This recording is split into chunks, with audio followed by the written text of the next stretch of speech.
permanen. Jangan hanya berpikir protes dengan ketentuan fikih, mengkaji yang sebanyak-banyaknya. Itu tadi, misalnya Anda seorang supir permanen, supir bis terutama, kalau truk kan bisa lihat ya, kalau bis kan apa ada diklatnya ya, waktu seperti bis jurusan Surabaya Semarang, saya kan sering naik bis jurusan Surabaya Semarang. Kadang-kadang supirnya melihat saya tanya, Gus saya ini supir, saya ini Ramadan itu gimana ya? Ya saya sudah ngerti setengah nakal, seringnya dijawab rasa poso ya saya tahu. Tapi masalahnya secara fikih kalau kamu mengatakan kamu harus puasa terus, kamu melanggar konstitusi ilmu. Memang musafir punya diskon, boleh tidak puasa. Pertanyaannya bayarnya kapan? Sawal ya nyupir lagi, juga ya nyupir lagi, nanti sampai Ramadan ya. Nah terus ya pas kamu cuti, biasanya cutinya pas sakit, boleh diskon lagi karena sakit. Coba. Nggak, andai kan ada dari ahli fikih milik zaman. Lu kalau orangnya soleh terus kayak ustadz di sini kayak dosen UI kan, masa dosen UI Universitas Islam nggak Islami kan nggak mungkin. Mungkin memilih kosong kan. Masalahnya ini kan hukum untuk orang kebanyakan, nggak boleh hukum musuh gak kuat. Sahur jam 3:30 ngombe vitamin pokoknya harus kuat. Itu udah hukum, itu saran. Hukum itu beda dengan saran. Hukum itu hanya berbicara musafir itu boleh store. Kalau saran memang boleh, ya usahakan kamu makan 3:30 pas fit, terus kamu nyumpir selesai jam 10 nanti istirahat. Memangnya majikan bisa ngatur jamnya? Itu fikih. Maka menjadi perdebatan yang namanya pergi itu apa? Menurut Imam Syafi'i pergi itu ya dari rumahnya ke tempat yang asing yang tidak wilayahnya namanya pergi. Menurut Imam Ahmad bin Hanbal enggak. Pergi itu tidak kerja. Jadi orang yang supir yang seperti itu namanya tidak pergi tapi kerja.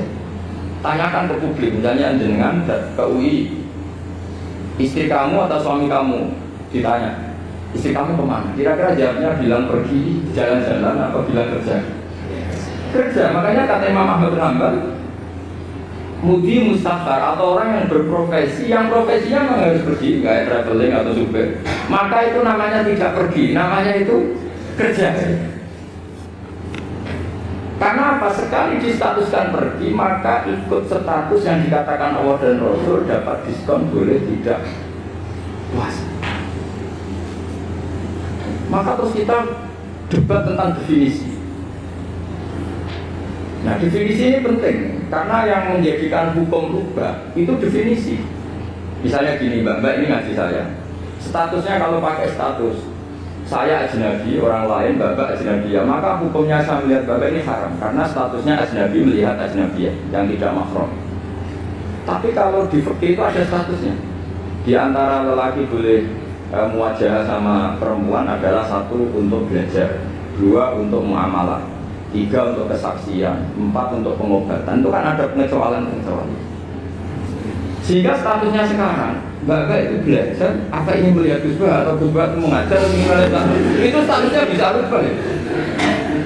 Makanya kalau sebetulnya kalau kita marung di warung misalnya Padang, kita nggak pilah-pilah, kebetulan pelayannya perempuan itu masih bisa dipilah cara oke, saya muamalah marung cuma kebetulan penjaganya. Tapi masalahnya papa ini punya daftar penjaga yang kan masalah. Maka pertanyaannya itu marung ke situ demi marung apa demi melihat? Tidak jawab saja. Demi marung apa demi melihat?